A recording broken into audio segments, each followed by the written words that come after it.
Hello beautiful family, how are you all doing? Thank you for the maximum love and the support.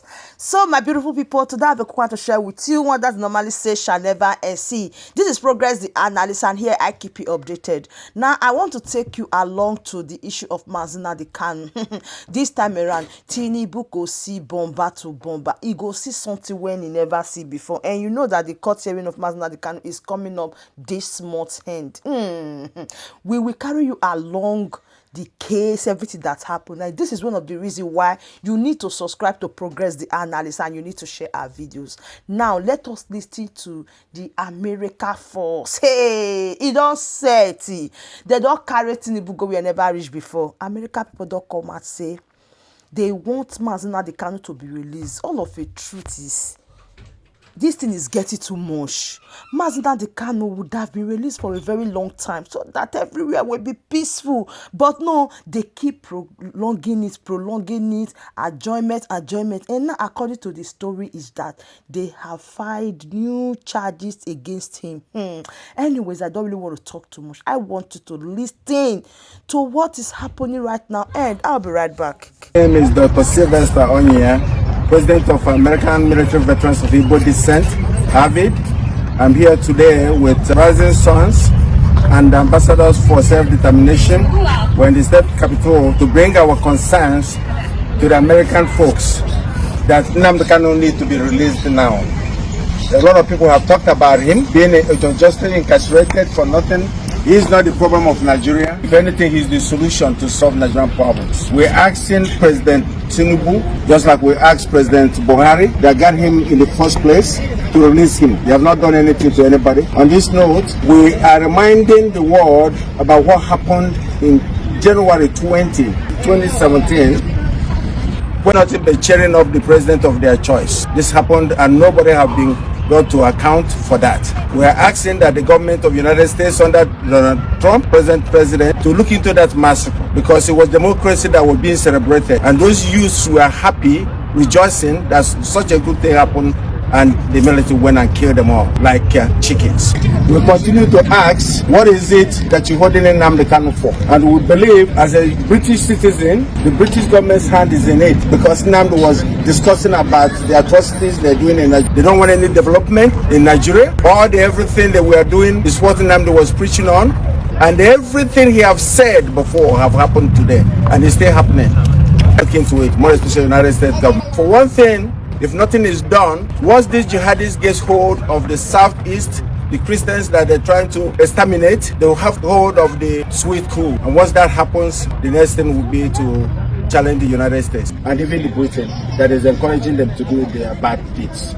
So, Father, I've heard that a Nigerian government official, the Inspector General of the DSS, Department of State Services, has said, Nigerians, defend yourselves from the terrorists and the bandits, end quote.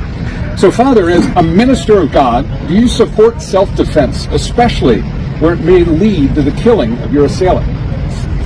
Thank you very much, sir, for the question. And if you don't mind, let me begin by thanking you and your colleagues who have been working with us tirelessly to bring to the awareness of the world the level of injustice that is going on in Nigeria. It's getting too much. And at some point, somebody somewhere has to stand up and say, enough is enough.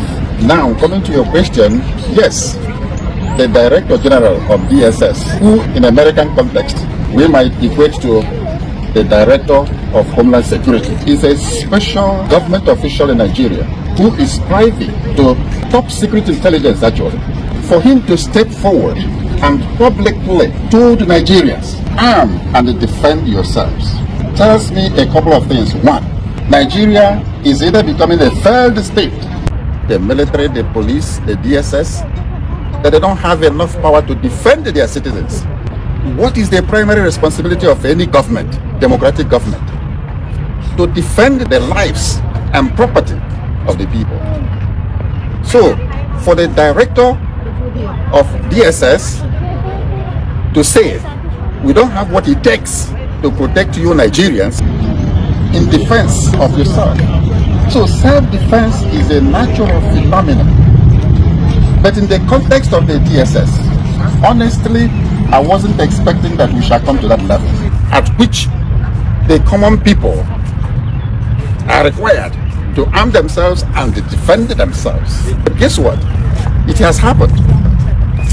In other words, what it means is you're on your own. If anything happens to you, you have yourself to blame.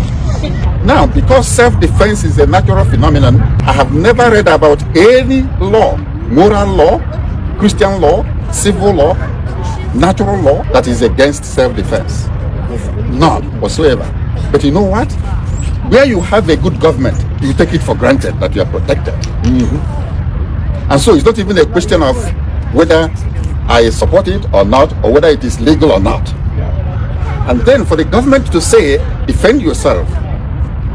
Now, we are taking self-defense to a higher level.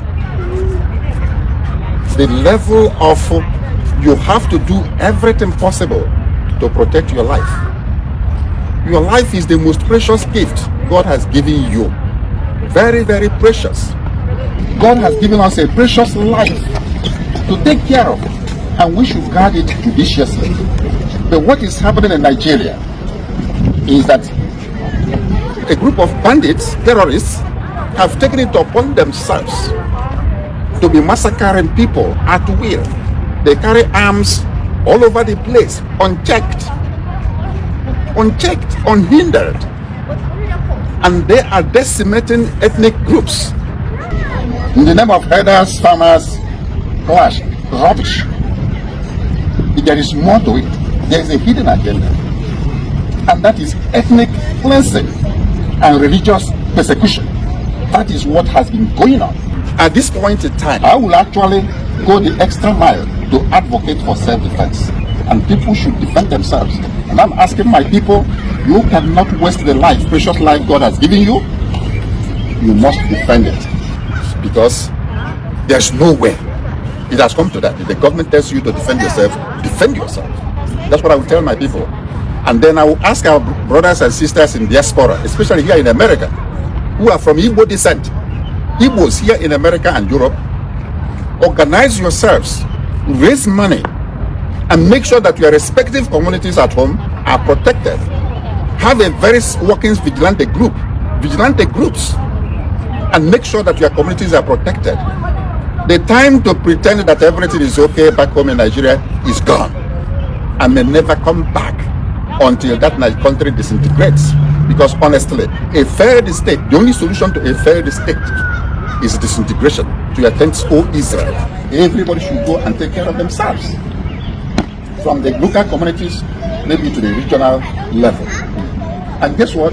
This is exactly what Mazi Nnamdi Kanu has been preaching for more than 10 to 15 years.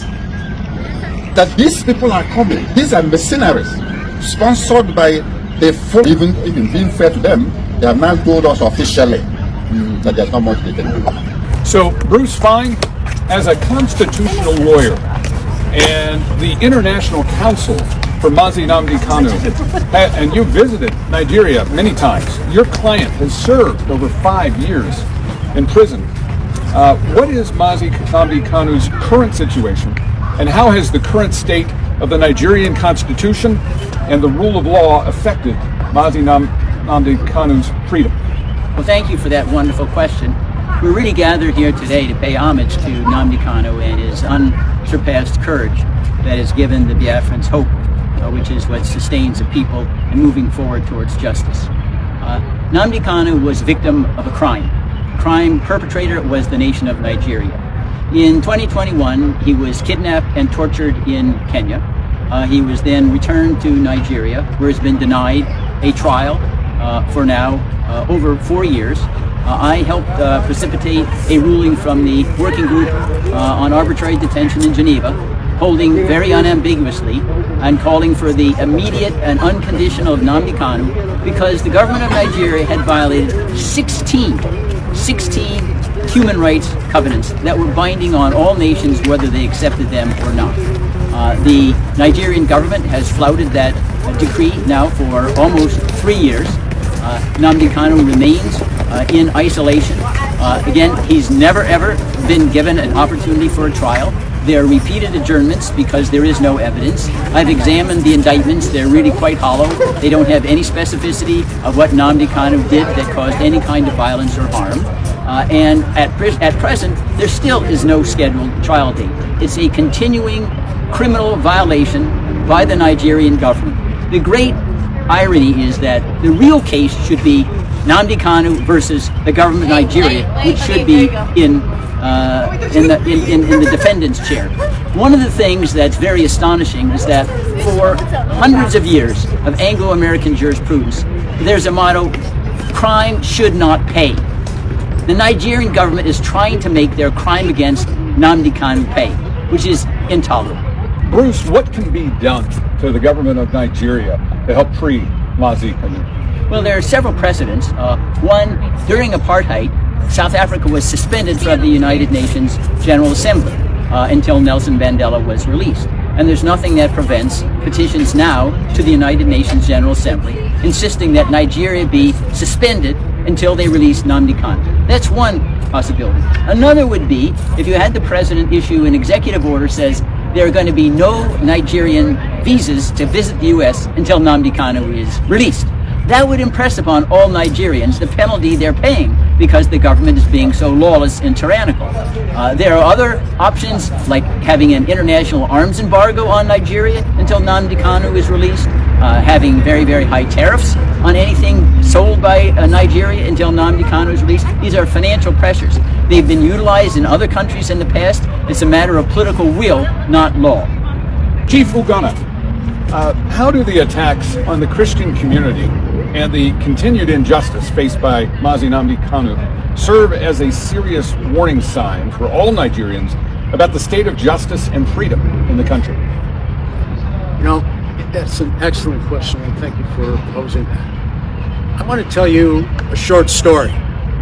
I've been going to the region for 20 years, and the first 10 years that I was there, it was quite peaceful, at least in the southeast. Some of this was brewing already in the north, but in the southeast and the spaces where I was at with the Igbo, quite frankly, was fairly peaceful. And then, right around the time actually when they put Mazi Nnamdi Kanu under chains, things blew up. And more than that, I think when people in the villages and the boroughs of Southeast Nigeria look at this, they see, wow, if they can do that to somebody like Mazi Nnamdi Kanu, who is quite an individual, what could they do to me? What can they do to the individual citizens? It's just gone wrong. I'm telling you, and I've told the State Department here before, not from this current administration, but the previous one, that if in fact, if we don't do something about this, that place is going to implode, and we're going to end up with a pile of people coming over who will immigrate just to get out of the place. That's what's going to happen. I think the other thing that lines up where the people, the situation are experiencing the same kind of attack. There's a group in Southeast Nigeria called Inner Society. And they're a data crunching kind of group. And they've also got a very nice legal angle where they triangulate on everything to make sure that what they print is real. And they printed a statistic where they said just recently that for a period of 9 years, there were more than 30,000, mostly Christians, either killed or extremely violated. And even since they printed that, another 9,000 have been added to the list. So you're talking about 40,000 people. When we had our 9/11 here in the U.S., it wasn't anywhere near 40,000. And look at the reaction we had. 40,000 people being killed or violated should draw an unbelievable personal explosion. I think one of the things that people need to do, citizens, whoever is a citizen in Nigeria listening to this broadcast, need to really think this way. I used to work for a guy who said, you know what, now that we've had all this discussion, that's all wonderful, but tomorrow morning when you wake up, what are you going to do? What are you going to do? And the point is, You need to be able to answer that question. And for me, it comes down to three things. The first is you need to understand what's going on. What's going on in your village? Who are those strangers out in the bush? Who are they? What are they doing? You need to understand what's happening to you. You can't wait for somebody to tell you. Nobody's going to tell you. When DSS has already said, you know what? You better take care of yourself. You know? Actually, I don't know if they really want to give us any good advice, but that's good advice. We need to take care of us. You need to get up and understand what's going on. The second thing you need to do is you need to have a plan. You need to start to think about, what am I going to do tomorrow morning?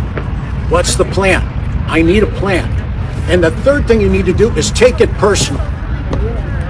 Now, you might say, what's this white chief? How many white chiefs do you see with a red hat? Not too many. What's he doing? I want to tell you what I'm doing, okay? What's important to me? You know, when it comes to understanding what's going on, we are all about, I spent 20 years understanding what's going on. I mean, some people even pin the label on me, not big A, but big I for Igbo. They said, boy, he knows a lot about the Igbo, that guy. Because I've spent 365 days on ground. And in so doing, I learned what's really critical to the Igbo, to the ethnicity, to the ancestral Igbo. What's important to that person? Why are they the way they are? So I did that. I started to understand by working with the people around, standing here and many others. I've learned all the ins and outs of what's driving, what's the history. What did the British do? How did they fumble the ball so badly when they set this place up? How did that happen? And so I've learned about that. So I know what's going on. The second thing is I've got a plan. One thing I learned from my dad, and God rest his soul, my dad was a Marine Corps staff sergeant. And so you can imagine, as a young boy, I was on the run. My dad, he said, son, you're either going to be part of the problem or you're going to be part of the solution. And you know what? I've chosen, I think wisely, to be part of the solution.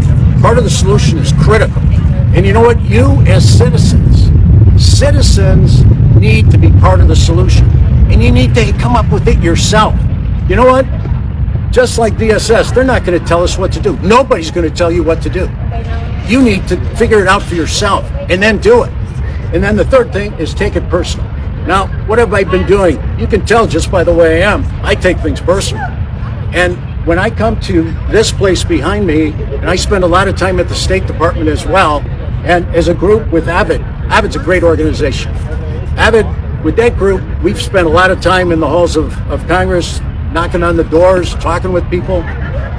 When we're with those people, what we're doing is we're taking them through the same three steps. United States government, you actually don't understand what's going on in Africa. Listen to us. We'll tell you what's going on.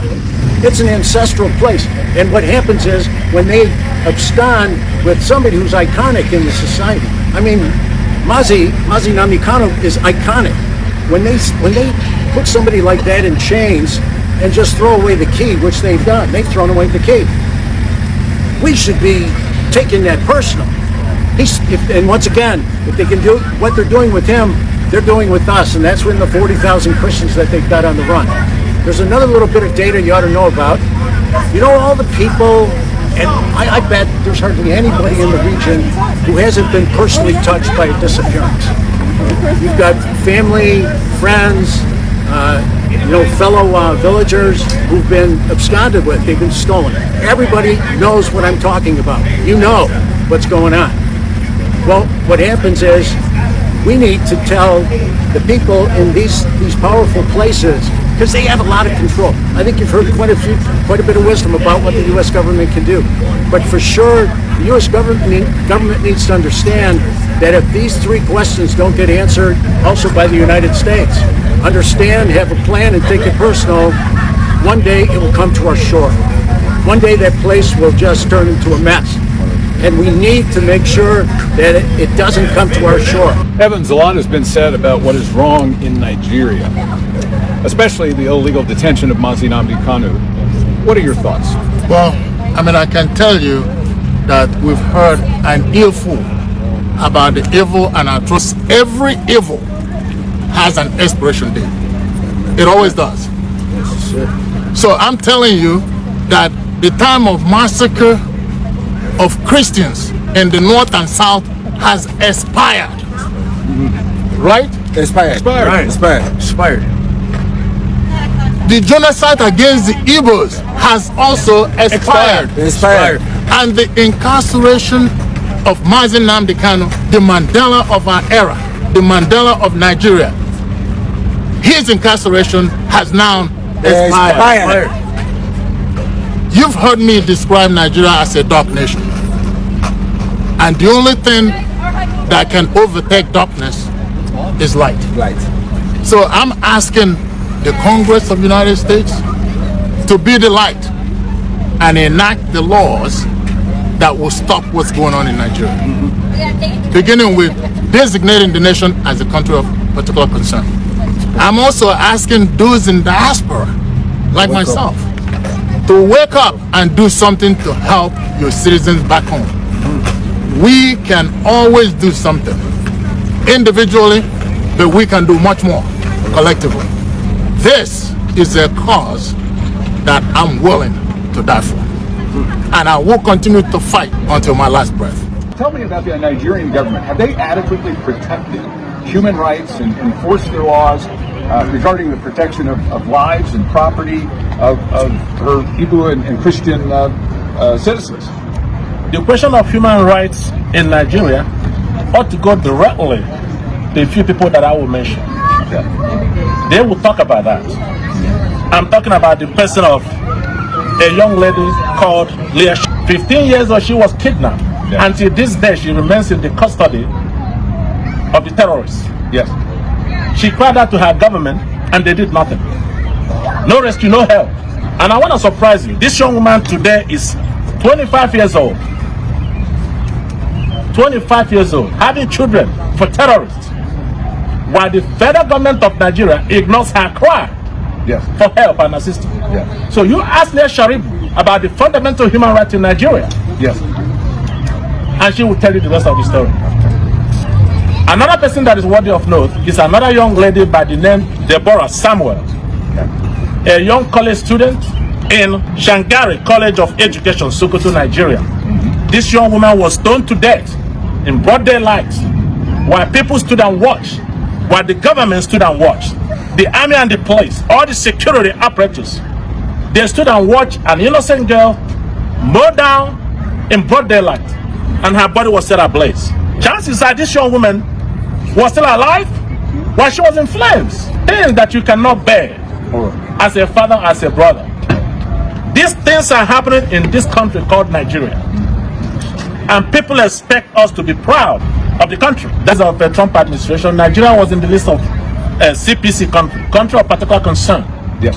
Then the new administration came in under Joe Biden and they were taken off. Now, both houses of Congress, the House of Senate, the House of Rep, they're coming together to put Nigeria back as a CPC country. Country that needs to be watched. Country that violates fundamental human rights. Country that may be sanctioned until they change their ways. So, for the folks who are hearing us for the first time, what would you hope that they could do?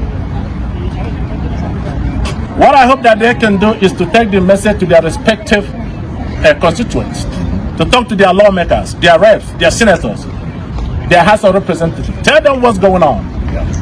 Tell them what's happening to other people on the other side. So maybe at least they can learn some voice when they're in session here at Congress. That's why we come here. This country holds the record for beacon of democracy in the world. That's why we're here. That's why we're here.